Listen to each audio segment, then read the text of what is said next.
peserta didik harus bermuara pada bagaimana peserta didik menjadi lebih manusiawi, menjadi manusia yang berperi kemanusiaan.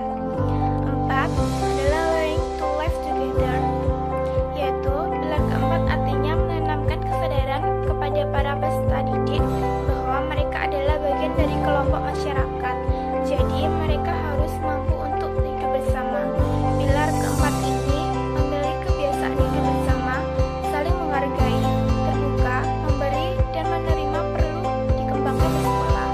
Dengan kemampuan yang dimiliki peserta didik, berarti hasil dari proses pembelajaran dapat dijadikan sebagai bekal untuk mampu berperan dalam kehidupan di mana individu tersebut menempatkan diri sesuai dengan perannya.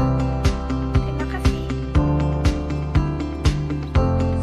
Assalamualaikum warahmatullahi wabarakatuh. Perkenalkan, saya Sinta Putri Pramesti, NPM 19146000135 dari kelompok 7 akan menjelaskan tentang pengertian teori belajar behavioristik, ciri-ciri teori belajar behavioristik, kelebihan teori belajar behavioristik, kekurangan teori belajar behavioristik, dan penerapan teori belajar behavioristik dalam proses pembelajaran.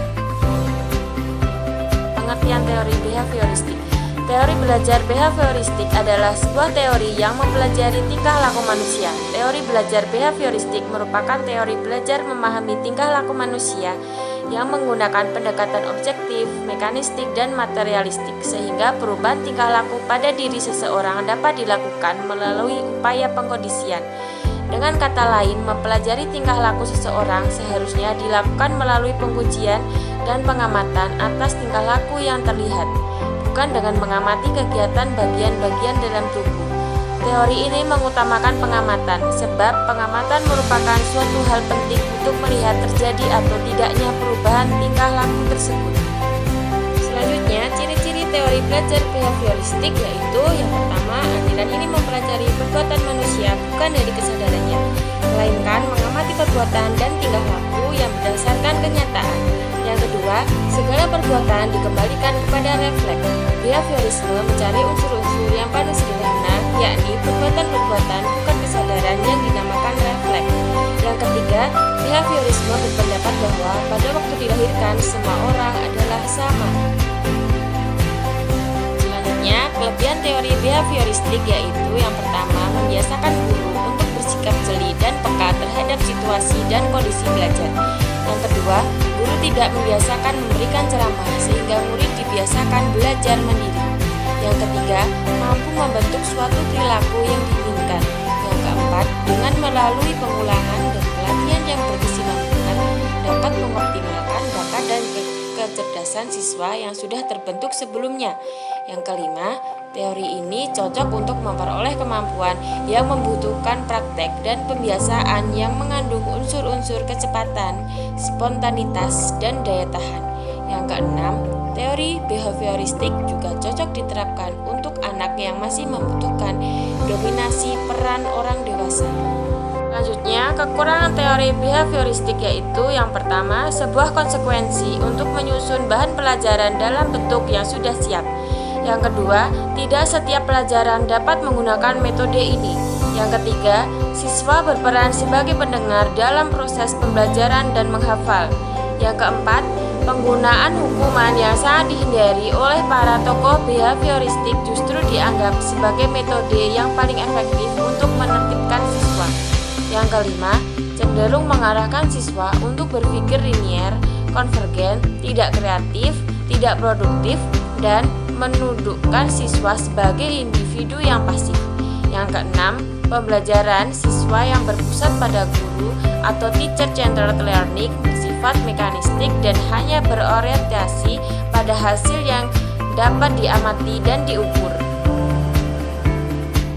Penerapan teori belajar behavioristik dalam proses pembelajaran.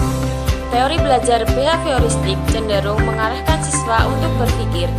Pandangan teori belajar behavioristik merupakan proses pembentukan, yaitu membawa siswa untuk mencapai target tertentu, sehingga menjadikan siswa tidak bebas berkreasi dan berimajinasi. Pembelajaran yang dirancang pada teori belajar behavioristik memandang pengetahuan adalah objektif, sehingga Belajar merupakan perolehan pengetahuan, sedangkan mengajar adalah memindahkan pengetahuan kepada siswa. Terima kasih. Wassalamualaikum warahmatullahi wabarakatuh.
Bukan sebagai pelaksanaan gerak secara terpisah-pisah. Pemecahan keseluruhan aktivitas menjadi bagian-bagian yang terpenting menyebabkan peserta didik tidak mampu meninggalkan bagian-bagian tersebut. Yang kedua, tugas utama dari guru atau pelatih adalah untuk memaksimalkan transfer data antara berbagai kegiatan pola umum untuk memperluas terjadinya transfer di antara berbagai kegiatan. Ketiga, penggunaan faktor insight untuk memecahkan masalah. Yang keempat, pemahaman tentang hubungan antara bagian-bagian dengan suatu keseluruhan penting bagi peragaan keterampilan yang efektif. Jadi, peserta didik harus mampu memahami kegiatan dan keterkaitannya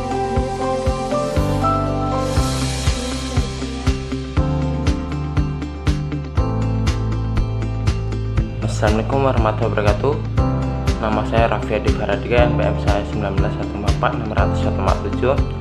Di sini saya akan menjelaskan tentang teori humanistik. Teori humanistik yaitu proses memanusiakan manusia, di mana individu diharapkan dapat mengaktualisasikan diri. Artinya, manusia dapat menggali kemampuan diri sendiri untuk diterapkan dalam lingkungan. Proses belajar humanistik memutuskan perhatian kepada diri peserta didik sehingga benar-benar menitik beratkan kepada kebebasan individu. Teori humanistik menekankan kognitif dan afektif.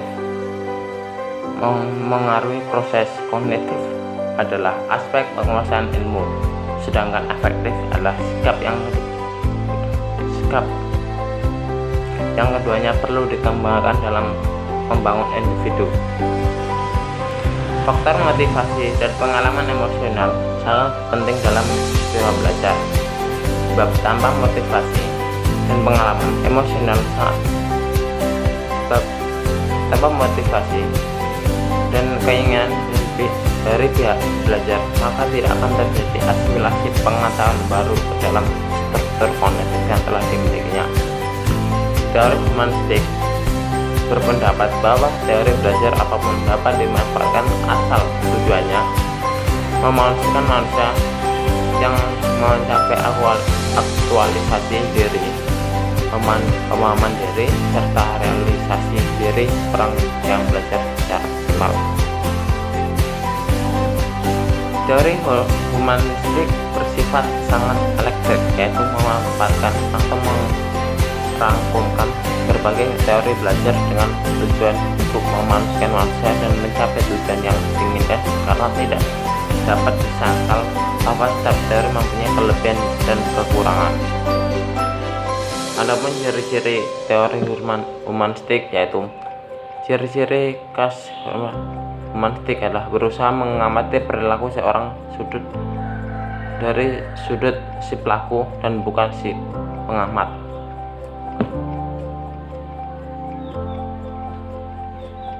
Sebagai makhluk hidup, ia harus melangsungkan, mempertahankan, dan mengembangkan hidupnya dengan potensi yang dimilikinya. Yang pertama, menawarkan satu nilai yang baru sebagai pendekatan untuk memahami sifat keadaan manusia. Yang kedua, menawarkan pengetahuan yang luas akan kaidah penyelidikan dalam bidang tingkah laku manusia. Yang ketiga, menawarkan metode yang lebih luaskan kaidah-kaidah yang lebih efektif dalam pelaksanaan psikoterapi. Kelebihan dan kekurangan teori humanistik. Kelebihan yaitu yang pertama, bersifat pembentukan kepribadian, hati nurani, perubahan sikap, dan lainnya. Yang kedua, siswa merasa senang. Yang ketiga, guru menerima siswa apa adanya. Yang keempat, siswa mempunyai banyak pengalaman yang berarti dalam kehidupannya. Selanjutnya, kekurangan teori humanistik bersifat individual. Maksudnya, proses belajar tidak akan berhasil jika tidak ada motivasi dan lingkungan darinya yang mendukung. Selanjutnya, peserta didik kesulitan dalam mengenal diri dan potensi yang ada pada diri sendiri mereka. Yang terakhir yaitu penerapan teori belajar humanistik dalam proses belajar. Berikut ini akan saya jelaskan penerapan teori belajar humanistik. Yang pertama, guru dapat memberikan reward atau kepada peserta didik yang telah berhasil melakukan suatu hal agar peserta didik tersebut semakin semangat dalam belajar. Yang kedua, peserta didik perlu dihindarkan dari tekanan pada lingkungan. Yang ketiga, beri kesempatan kepada peserta didik untuk mengembangkan kemampuannya. Yang keempat, pendidik harus memfasilitasi peserta didik dengan memberikan sumber belajar yang mendukung. Berikut adalah teori humanistik dari saya. Assalamualaikum warahmatullahi wabarakatuh, dan akan dilanjutkan dengan kawannya. Perkenalkan, nama saya Nini Istianisi, NPM 191446151. Di sini saya akan menjelaskan teori belajar kontemporer. Yang pertama adalah pengertian belajar kontemporer. Teori belajar kontemporer adalah pembelajaran berdasarkan teori belajar konstruktivisme. Sehingga teori belajar kontemporer biasa disebut teori belajar konstruktivisme. Konstruktivisme adalah suatu filsafat yang menganggap pengetahuan adalah hasil dari konstruksi atau buatan dari manusia sendiri. Manusia mengkonstruksi atau membuat pengetahuan melalui interaksi dengan objek, fenomena, pengalaman, dan lingkungan. Suatu pengetahuan dianggap benar jika pengetahuan itu dapat berguna untuk menyelesaikan permasalahan atau persoalan yang sesuai. Pengetahuan itu dapat berguna untuk menghadapi persoalan dan memecahkan persoalan yang sesuai. Menurut paham konstruktivisme, pengetahuan tidak dapat ditransfer begitu saja dari satu orang ke orang yang lain, tetapi harus diinterpretasikan sendiri oleh tiap-tiap orang. Pengetahuan bukan suatu yang sudah jadi, tetapi merupakan suatu proses yang berkembang terus-menerus. Yang kedua adalah teori belajar konstruktivisme. Yang pertama ada dari teori konstruktivisme biasa. Teori biasa berlandaskan gagasan bahwa perkembangan anak bermakna membangun struktur kognitifnya atau peta mentalnya yang diistilahkan dengan skema atau skemata. Konsep ini atau bisa dengan konsep jejaring untuk memahami dan menanggapi pengalaman fisik dalam lingkungan di sekelilingnya. Biasa menyatakan bahwa struktur kognitif anak meningkat sesuai dengan perkembangan usianya, bergerak dari sekedar refleks-refleks awal seperti menyusu, menangis, kemudian menuju awal aktivitas mental yang kompleks. Dasarnya adalah teori kognitif, sehingga beberapa konsep pokok seperti skema, asimilasi, dan akomodasi tetap relevan karena memang teori kognitif biasa memiliki kesinambungan hubungan dengan teori konstruktivisme. Yang kedua adalah teori konstruktivisme sosial Vygotsky. Vygotsky menyatakan teori pembelajarannya sebagai pembelajaran kognisi sosial atau social cognition.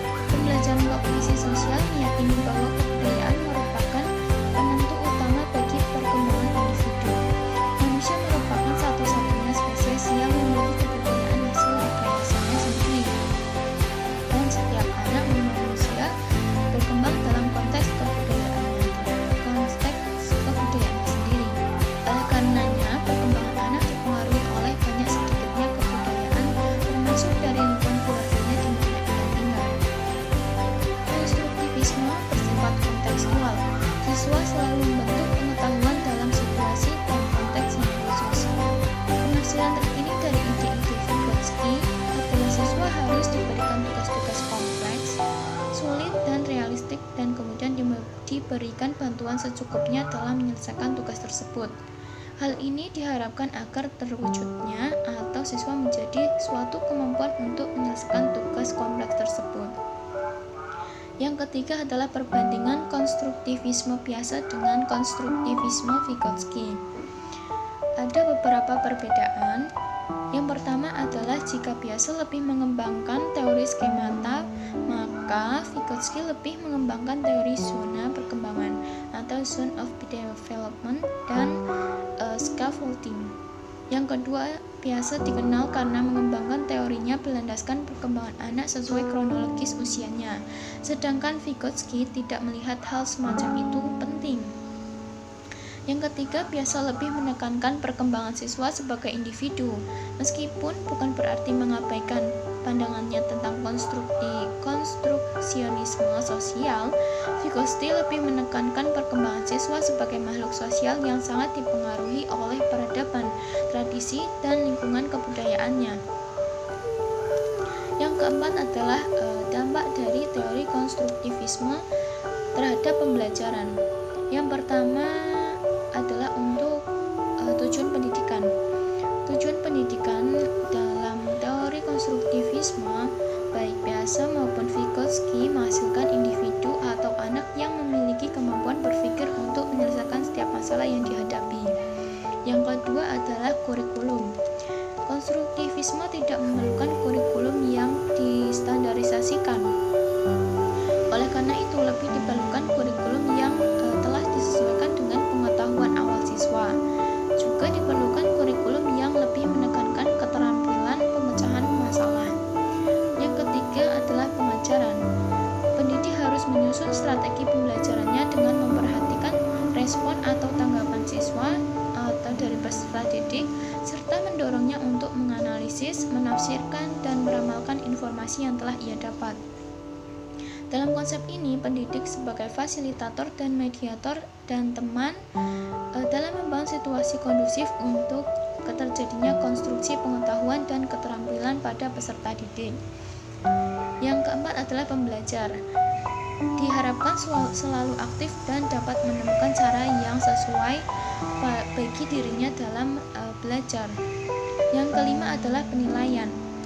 Konstruktivisme tidak memerlukan adanya tes yang baku sesuai dengan tingkat kelas, namun justru memerlukan suatu penilaian yang merupakan bagian dari proses pembelajaran atau penilaian autentik, sehingga memungkinkan peserta didik berperan lebih besar dalam menilai dan mempertimbangkan kemajuan atau hasil belajarnya sendiri.